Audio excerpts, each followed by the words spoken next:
bilang Aisyah yang kayak gitu aja diakuin, masa aku enggak? Salah, bukan kayak gitu. Si Resa ngomong. Resa tuh bilang, kenapa tuh adiknya Aisyah sakit dibelain sampai sejatuh-jatuhnya. Sementara Resa tuh kan bisa bantuin kalau pas lagi sakit dulu tuh, buat nemenin, jagain gitu loh. Lu tuh nonton gak sih sebenarnya?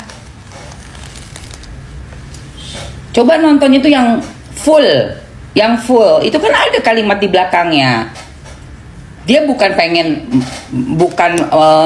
ngomong itu terus dia iri sama adiknya, nggak ada. Justru dia malah bilang pengen jagain adiknya si Aisyah tuh, si Resa Rosano, kayak begitu ya. Makanya nih gue perjelas di sini.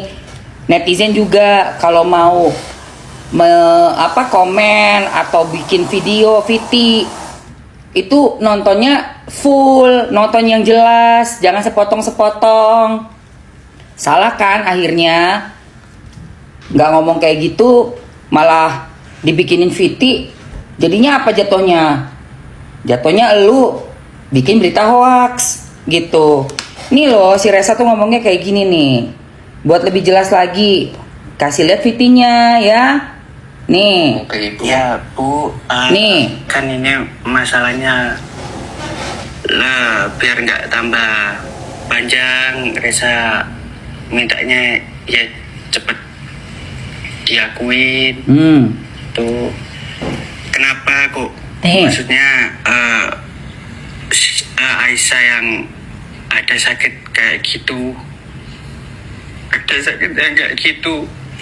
dibelain sampai sejatuh-jatuhnya. Aku sih enggak iri atau gimana, cuman lihat dari posisi Aisyah sama Resa sendiri kan berbeda gitu.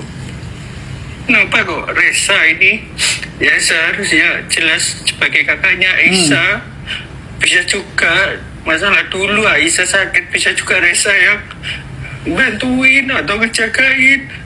Kenapa Resa kok yang dibuang?